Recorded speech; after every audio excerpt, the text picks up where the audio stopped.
Hello, this is Eye on Africa here on France 24. I'm Rochelle Harrison-Pless. Coming up, as Kenya counts down to a general election, the country's appeals court overturns a ruling that had prevented ballot papers from being printed. It's a victory for the incumbent, but a blow to the opposition, which made allegations of electoral fraud. Violent clashes erupt in Abidjan just hours before thousands of people flock to the Ivory Coast city for the Francophone Games, where authorities have beefed up security. And we get to know the Princess of Africa with a heart of gold. South African pop music legend and activist Yvonne Chaka Chaka was recently recognised for her humanitarian work in the fight against malaria. Thanks for joining us. As Kenya gears up to head to the polls in a general election, the country's Court of Appeals has overturned a High Court ruling that had brought the printing of ballot papers to a halt. A Dubai-based company was blocked from printing the forms amid accusations it has links to the incumbent Uhuru Kenyatta. The president's political rivals say it was part of a plot to rig the vote, but Kenyatta, who denies the claims, accuses his opponents of trying to sabotage the election. France 24's Julia Steers reports from Nairobi. A Kenyan Court of Appeals here today overturned an earlier court ruling that concerned the printing of the presidential ballots for the upcoming election on August 8th. Now, the court ruling today was in favor of the IEBC, that's the Independent Electoral Commission here, and they had awarded the tender for printing the ballots to Dubai-based firm Al Ghurair. The opposition party that brought the case to court had alleged that the current president and incumbent candidate, Uhuru Kenyatta, had met with representatives of the firm and been influential in awarding them the tender. The court case today rejected this claim and also eased fears that the election would be delayed because of an ongoing court case. But people here say they expect this might not be the last time they see Odinga and his party in court. Our Julia Steers there. Atrocities that amount to war crimes. That's according to a new report from Amnesty International, a damning document that accuses Cameroon special forces of torturing and killing suspected Boko Haram militants while they were in custody. The Cameroonian government staunchly denies the allegations. Meanwhile, the human rights group said both US and French troops may have known about the abuse. Cameroonian soldiers are lending their muscle to a regional military campaign that aims to stamp out the Islamist extremist group. Nicolas Germain has the story. Cameroonian soldiers dragging a suspect on the ground. This video was shown by Amnesty International on Thursday. The organisation said it documented 101 illegal arrests and cases of torture against Boko Haram suspects in Cameroon these last 4 years. Amnesty said some suspects were suspended from a goalpost, their hands and feet tied together. The Cameroonian government vehemently denied the allegations. We feel outraged, even disgraced, betrayed by such allegations, which are ungrounded, unfounded. I would like to remind Amnesty International that Cameroon is a law-abiding nation. Amnesty said many of the suspects were tortured on a base that is also used by American and French troops who are taking part in the fight against Boko Haram. We asked the American and French authorities to carry out an investigation to see if their soldiers who were in these bases were aware of people being illegally arrested and tortured, and if so, did they mention it to their superiors and to the Cameroonian authorities. Paris has yet to comment on the report. Washington said some units of the Cameroonian army suspected of human rights violations no longer receive US support. Tanzania's leader has told Burundian refugees on Tanzanian soil to go home. It comes after President John Magufuli held talks with his Burundian counterpart, Pierre Nkurunziza. Both men said Burundian exiles should return in order to, quote, build the country together. But human rights organisations insist that those who fled the country did so in fear for their lives amid political persecution.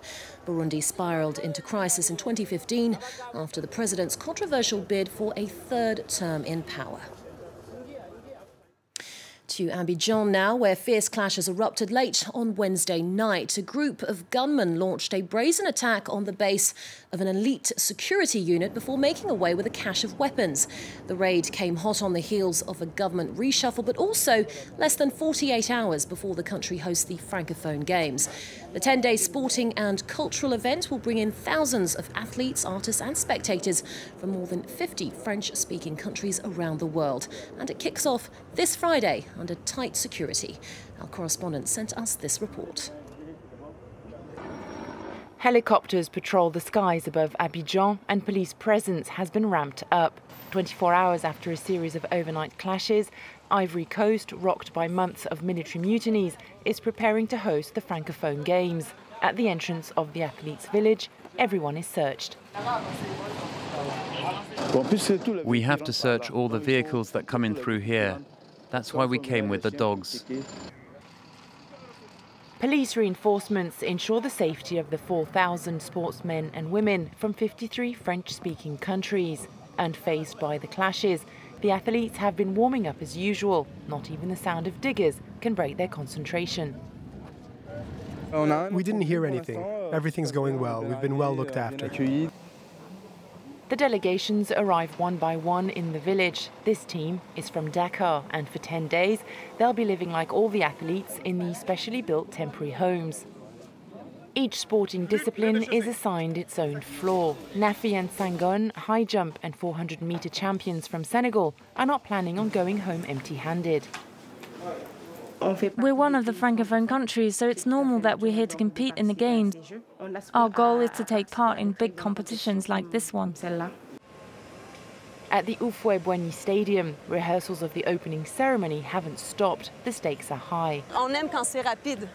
Everything must be perfect for the big show. Dancers, extras, nearly 600 people will be on stage to tell a story in music and colour, including artists like Magic System. More than 500 million viewers are expected to tune in. It'll be a very beautiful ceremony that will show that Ivorians managed to organise an event that everyone will remember. For organisers, the #1 priority during the Games is to show Ivory Coast is a united and peaceful country.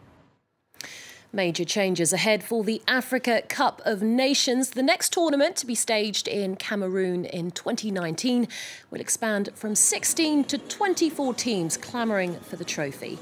The Confederation of African Football on Thursday also announced that the event would take place in June and July rather than January and February.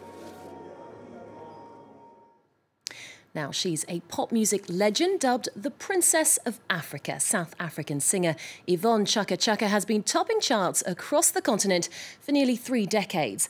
But she's also an activist, recently winning the Global Good Trophy at the BET International Awards. Recognition for her work as a UN Goodwill Ambassador in the fight against malaria. Caroline Dumais and Stephen Carstens have more. Yvonne Chaka Chaka has a big heart, and her voice is as young as ever. I felt so sad. Play it, Mr. DJ.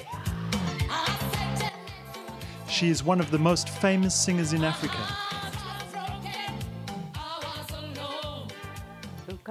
And also one of the most awarded. But despite the honours of her profession, it is business as usual. She has just completed her latest album. One track is called Keep Looking at Me. The song is dedicated to my husband and my fans. You know, we've come a long way, and just keep looking at me and give me the strength. At 52 years old, she has more than 30 years' experience in the industry, far from the young girl from Soweto. Nelson Mandela loved the singer, nicknamed the Princess of Africa, known for her humanitarian work. This is my office, and with different pictures. This is one of my favorite pictures. With Ban Ki-moon, the ex-General Secretary of the United Nations, she is an ambassador for the UN in the fight against malaria, all because of a personal drama. You know, one of my musicians died. We went to Gabon to perform there, and we're in Gabon for 2 weeks, and we didn't know that she had contracted malaria. We came back home, and the doctor gave her some antibiotics, and it was malaria. and she died. It was sad. Since then, Yvonne travels all over the continent, campaigning against the deadly disease that still kills 1 million people a year. She's very sick. But I think these tireless efforts were awarded last month in Los Angeles. The South African icon received the prestigious Black Entertainment Television Award. When I do this work, I don't even think of the award. I just do it because somebody needs my help. Yvonne today shares her time between her music and her foundation. Her fame is a powerful tool to spread her message.